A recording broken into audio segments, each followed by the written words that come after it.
Hello and welcome to the Daily Millwall for Friday, the 29th of April 2022. Now, I think it's over. It's over. It's done. It's not mathematically done, but realistically, honestly, it's done. And this is why. Sheffield United beat QPR 3-1 at Crying Prince Stadium. Remarkably, QPR were actually in the lead at half time. And Sheffield United came back in the second half and they made it 2-1, and then they kept on going and made it 3-1 right in the end, because obviously they know that goal difference is very important, so they got a +2 there instead of a +1. And what that does to the table, I'm going to show you right now. This is what it does to the table. Sheffield United are now on 72 points, which is the most amount of points that we can get if we win both of our last games. We have a goal difference of 6. Yeah. They have a goal difference of 14. So I'm saying right here, right now, it's over. But if we go out tomorrow, Saturday, and beat Peterborough 5-0, it's back on, especially if Middlesbrough and Blackburn Rovers drop points. So right here, right now, it's over. But if we beat Peterborough by a big margin, then it could be back on, because that is, what is that, an 8 goal difference there, 8 goal swing between us and Sheffield United, 8 goals. Now obviously they've got to play Fulham in their last game. They've got one more game. Their next and last game is against Fulham. It is at home, but Fulham, the team that scored 99 goals in this league, hopefully they can score a few more at Bramall Lane. As a statement of intent, as they are crowned champions and get promoted to the Premier League yet again, and do us a massive favour if we can win 4-0, 5-0 against Peterborough tomorrow, and Fulham can beat Sheffield United 4-0, 5-0 at Bramall Lane, the last game of the season next week. We got a chance, but right here, right now, it's done. It's finished. We can get to 72 points, but the goal difference is 8 difference in goals. So we can get, and to be honest, if we got to 72 points and we missed out on goal difference, I said this before, it would be, you could say it's poetic justice for the way Gary lines up the team. We're just defensive first, defend now. And then other people can make the argument, well, hang on, if we didn't play like that, we wouldn't be on 72 points. If we did play gung-ho, we'll probably be at the bottom of the table, because we don't really have the attack. Our attack isn't good enough, and our defence is our strength. So you play to your strengths. But I don't know, that's a debate for the summer. We'll see. Yeah, so it's over basically, unless we can win heavily against Peterborough United tomorrow, and they've conceded 84 goals, so it's not beyond the realms of possibility. So we will see. Now I think I've already shown you this. So Blackburn have got Bournemouth at home. They could drop points in that. Middlesbrough Stoke. Middlesbrough most likely will win that, but Stoke could annoy them enough to get a draw out of that, I suppose.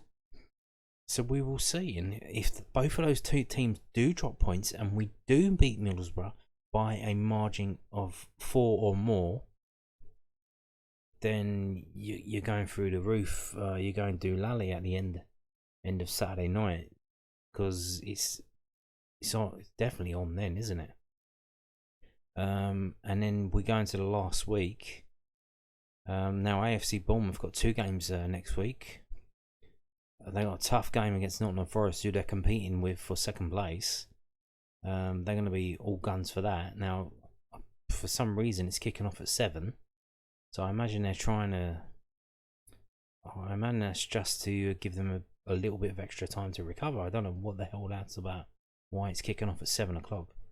That is weird. Maybe it's train times. I don't know. But why would Bournemouth want to accommodate Forest fans getting a train? I don't know.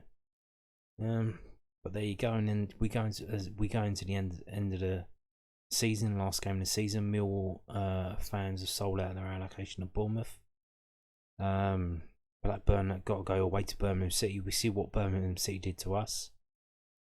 And Middlesbrough got to go away to Bournemouth. So all three teams that are chasing Sheffield United are away on the last day of the season. And Sheffield United are home, but they're at home to the league leaders who scored about 100 goals. So it's over, but it's not over.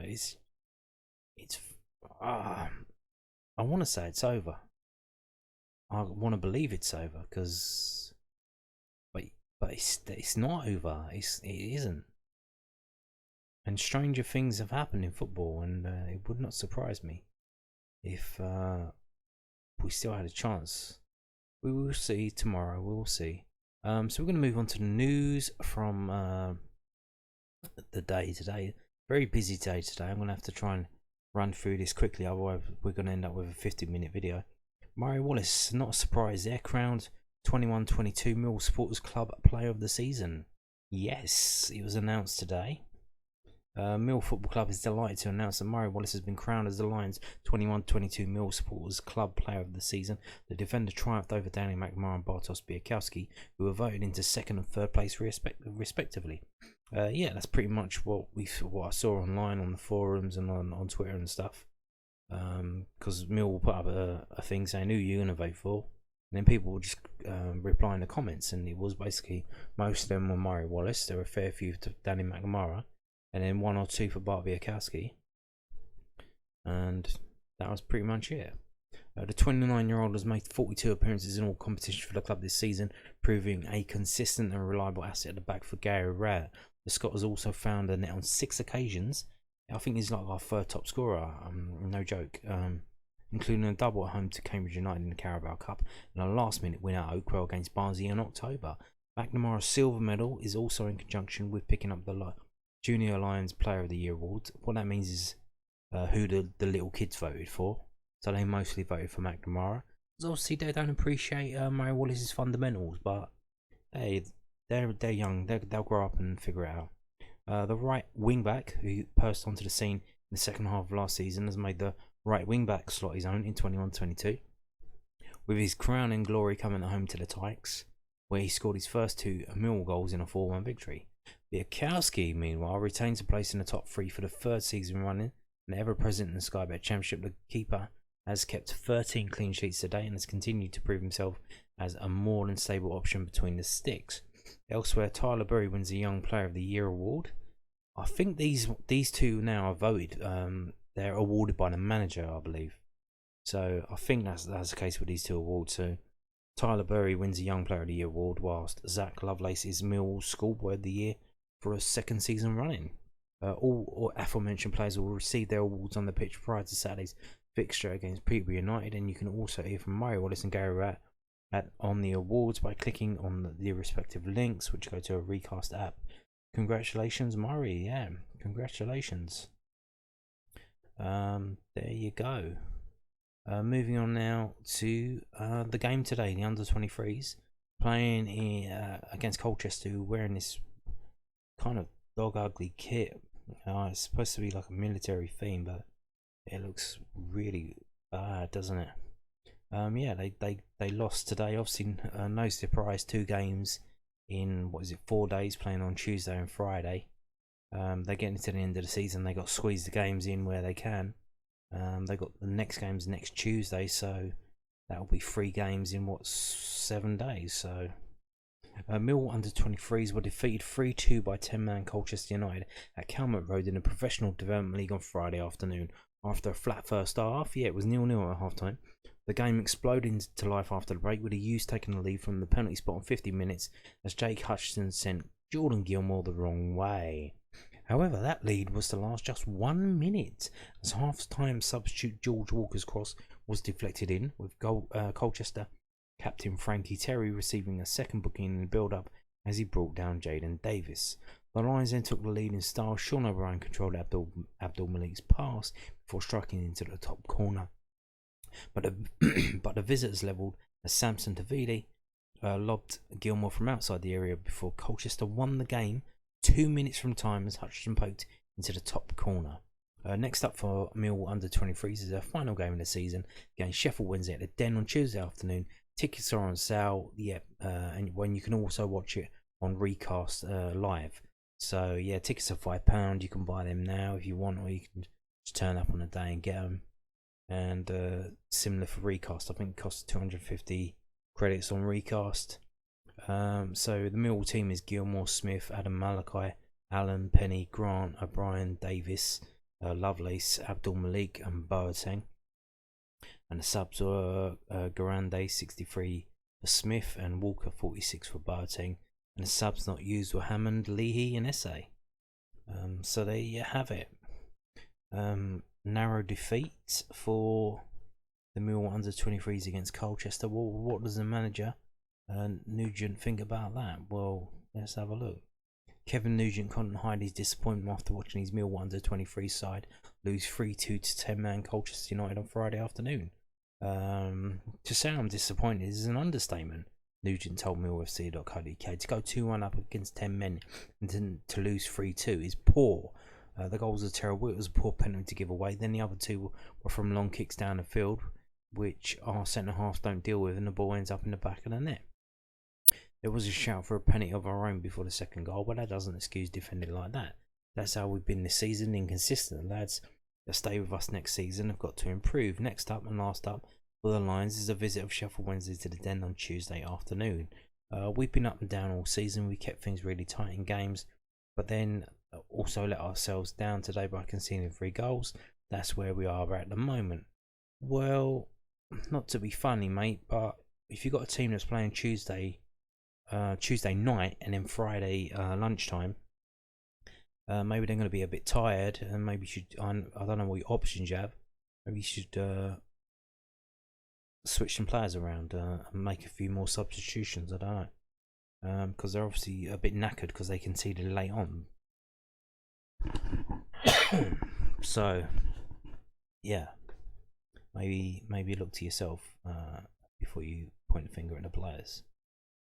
Moving on now to this. Now, important ticket office information for the Posh Clash. This is from millfc.co.uk, obviously. So there is a lot going on tomorrow when you go down to the ground. Obviously, they've sold a lot of tickets, and a lot of tickets were sold late on, so they're collection only. Heading to the Den on Saturday for Millwall Sky Bet Championship match against Peterborough United.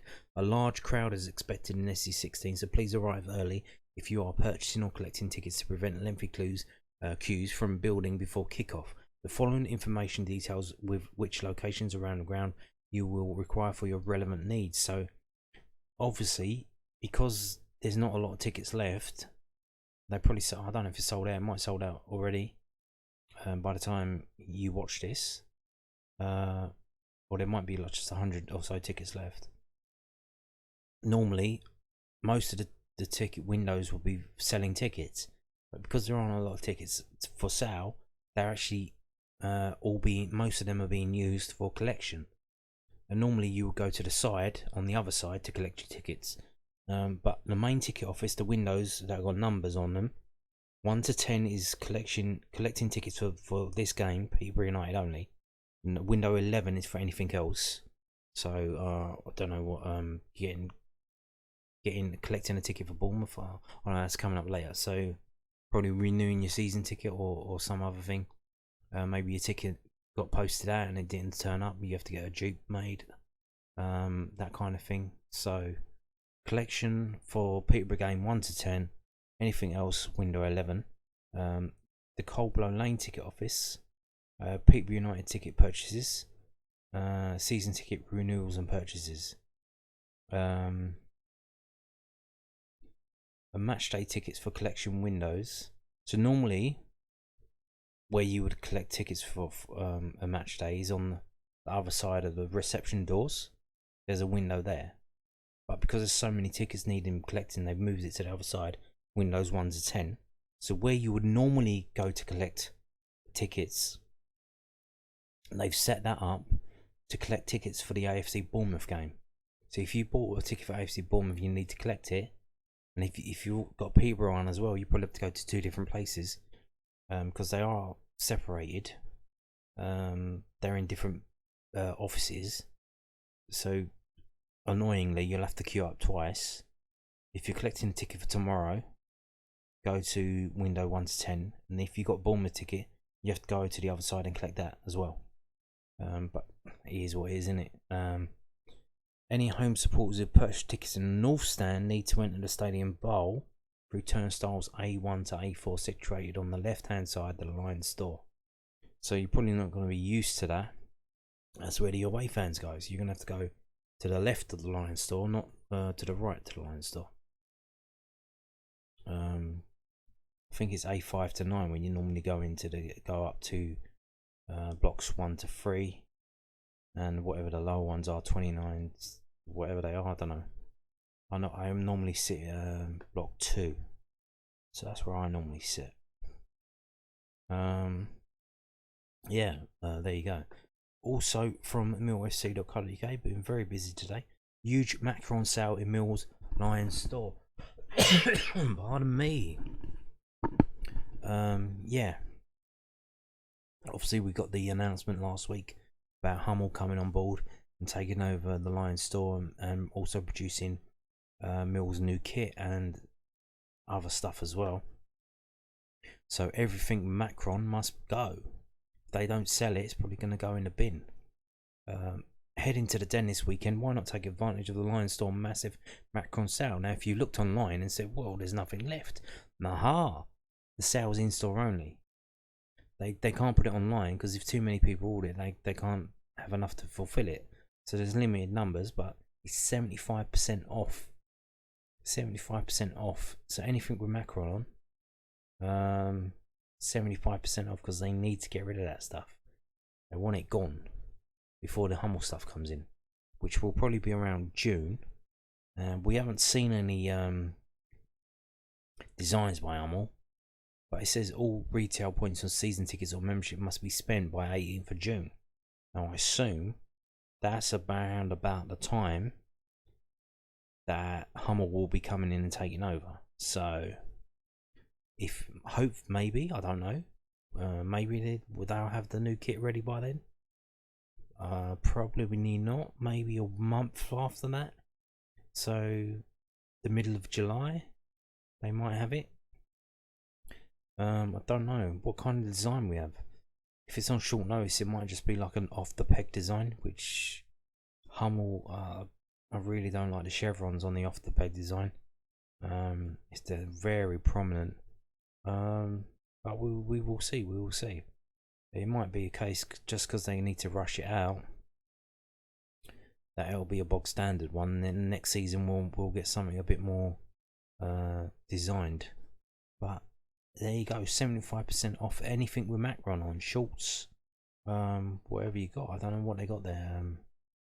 Whatever they got in store, because they're not putting it online. Because they have very limited numbers.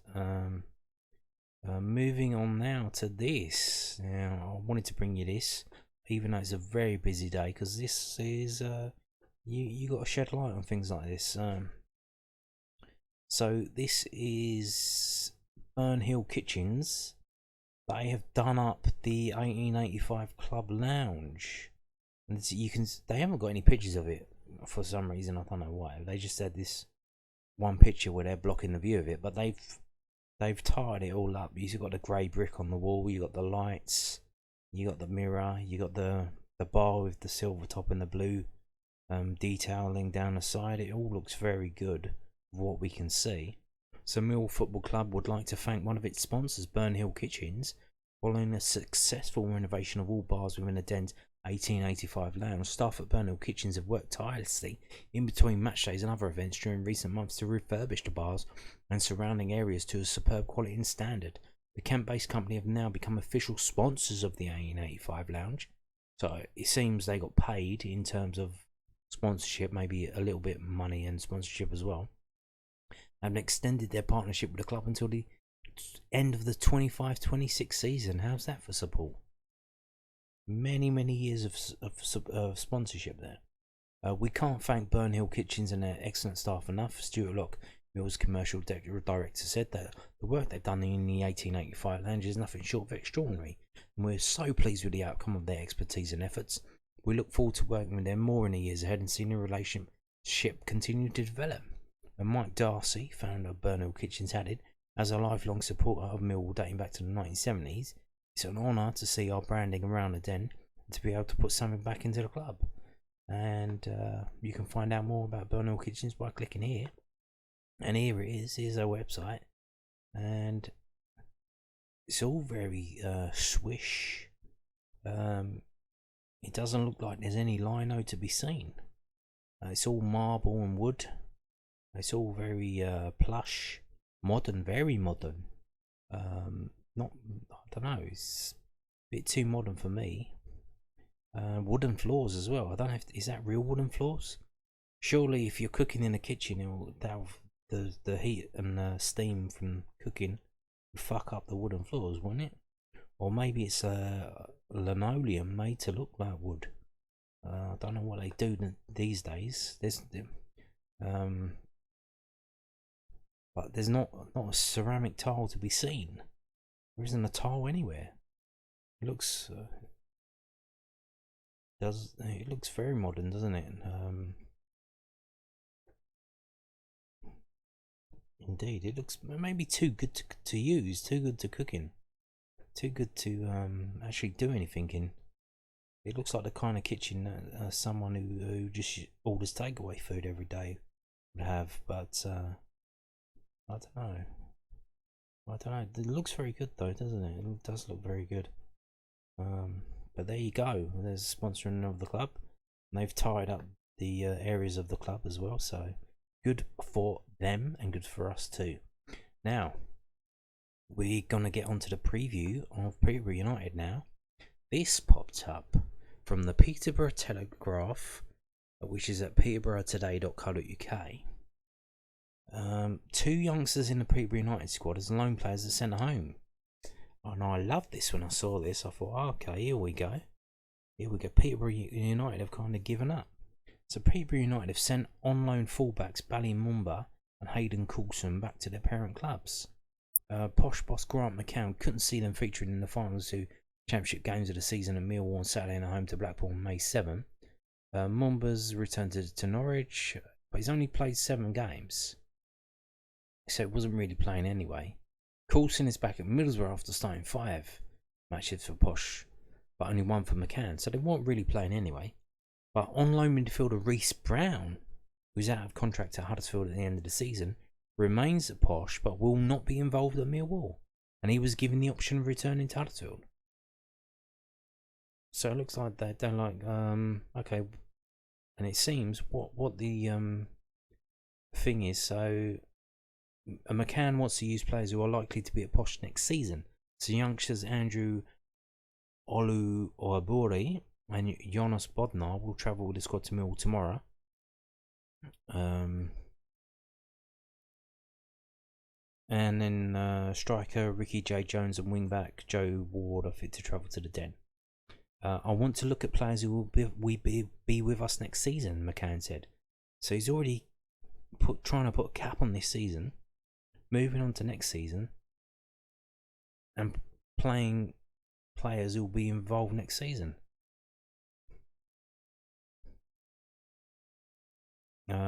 Andrew and Janos have impressed us since they came to the club, so they will be in and around the squad at Millwall after playing for the under-23s today.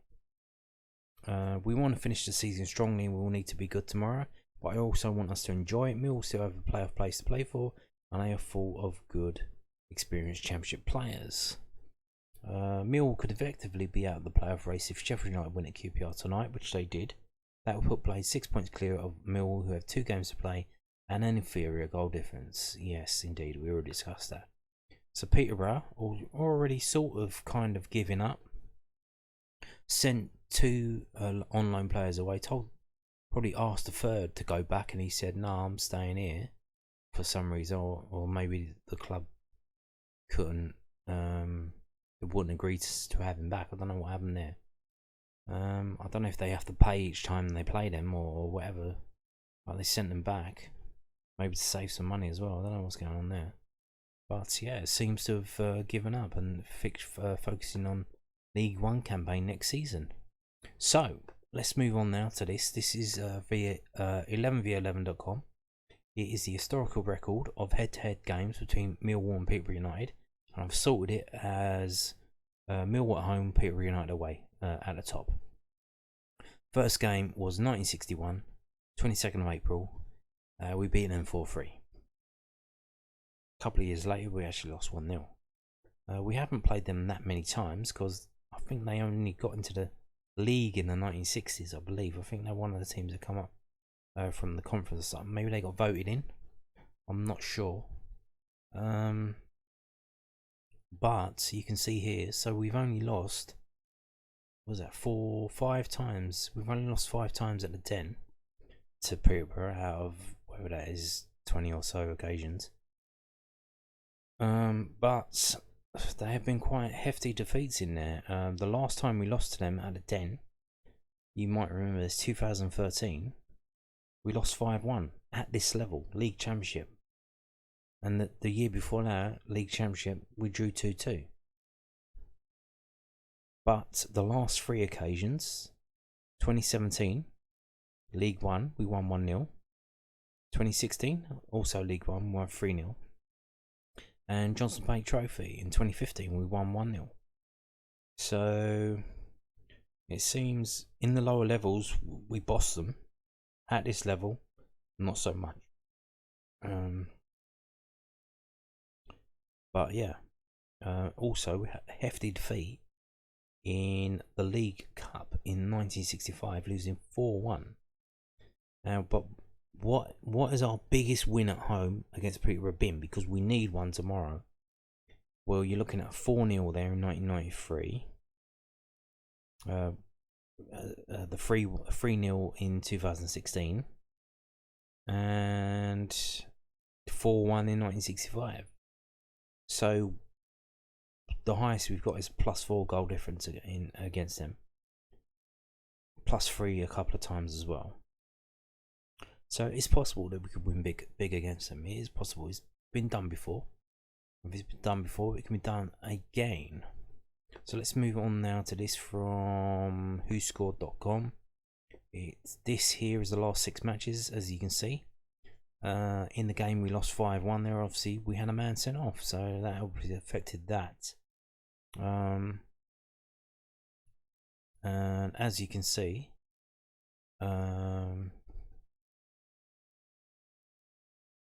last 6 games we've scored 10 goals, they've scored 7. But it's 4 wins for us, 1 draw, and 1 Peterborough win. So that 5-1 win was the only win they've had in the last 6 games at the Den. The match facts on the right hand side. Millwall have seen over 2.5 goals in 8 of their last 10 matches against Peterborough in all competitions. That's home and away. Millwall have kept a clean sheet in 5 of their last 7 home matches against Peterborough United in all competitions. So it seems these 2 games here where we drew 2-2 and lost 5-1 is the only time in the last 7 games that we've conceded goals against them. Every other game, the last 7 games has been we've kept a clean sheet. Millwall have won their last 3 home matches against Peterborough United in all competitions. Yes, 2-0 as well. 1-0, 3-0, 1-0. So Peterborough United have failed to score in the last 3 away matches at Millwall. Ka-ching. So here they are on the table. They're 22nd. They're relegated. It's done and dusted. We are 9th as it is now. As you can see here, look, we've conceded 44. They've conceded 84. They've conceded 40 more goals than us. We've conceded an average of 1 goal per game, and we scored 50 goals. They've only scored 38. So however bad you think our attack is, they've scored less than us. We've got 17 wins. They've got 8. We've only lost 12. They've lost more than double that. They've lost 26. So we should be beating these, but the answer is by how much? By as much as we need to. 4-0, 5-0. Hopefully. So let's switch this to the home table. Millwall second in the home table. Second in the whole of 24-team league. Second. 12 wins at home, 6 draws, only 4 defeats. So we should be ending the season with only 4 defeats at home. Because we shouldn't be losing to this mob. But only scoring 29 goals. And only conceding 16. So our goal difference of plus 13. In terms of away, Peterborough United are not the worst team away from home in the league. They are 23rd, not 24th. They've only won 3 games on the road, and they've only drawn 3 games on the road. So only 6 games they haven't lost on the road out of 22. They've only scored 16. They've conceded 51. Starting to look good for us now. What's the form table say? The form table says Millwall in 6th, Peterborough in 13th. 2-3-1 versus 2-2-2. So their form recently isn't that bad. It's probably the best it's ever been. And they've got 2 wins in the last 6. Because obviously it's starting to get to the end of the season. Shit's getting real. They need to get the points or it's done and dusted. They got the points, not quite enough. It was still done and dusted because Reading kicked on as well. Started getting results, so too late, too little, too late. So here we have Millwall's last 6 home matches. The last 3 games we've conceded 1 goal. 2-1 to Hull, 4-1 to Barnsley, and we lost 1-0 to Swansea. Before that, we kept 3 clean sheets. So it's highly likely we're either going to keep a clean sheet or concede just 1 goal. Not really conceding 2 goals, especially not against Peterborough. Peterborough, on the other hand, have only failed to score in 1 away game in the last 6. That was at Huddersfield. In their other away games, they drew 1-1 with Bournemouth. They beat QPR 3-1. They drew 1-1 at Bristol City, despite being down to 10 men, and they actually won at Barnsley. Now, Barnsley are in a relegation zone with them as well. They're also getting relegated, so not much to cry about there. And that was their only clean sheet in the last 6 away games. So then they can score. So it might be a case of having a bit of shoot. It's not one. We have to go toe to toe with them probably. Just trying to sit back and soak it up. I don't think we can. I think we're gonna have to unlock them. As we unlock them, they're gonna come at us. So we have to be able to deal with the counter attack. Here's the strengths and weaknesses. Obviously, a lot of weaknesses for Peterborough United, as you would expect, seeing as they're in the relegation zone and getting relegated from this league. There's the match forecast, and they never come in. So, yeah. Now we're going to move on to the prediction. As we scroll down past the possible lineups and the big screen showing football highlights. A 97th minute penalty saw Benacafoyu rescue a point for Millwall against Birmingham last time out, but there would have been few celebrations in the Lions camp. Garrett's side may be unbeaten and 4 in the league, but that draw sees them drop down to the 9th. 3 points out in the playoff race with just 2 matches remaining. Peterborough put up a noble fight against promotion contenders Nottingham Forest last weekend, but a 1-0 home defeat would eventually condemn the posture relegation back to League One. The visitors have lost just 1 of their last 5 league games as they travel to London, but now they have nothing left to play for. And they predict Millwall 2, Peterborough 0.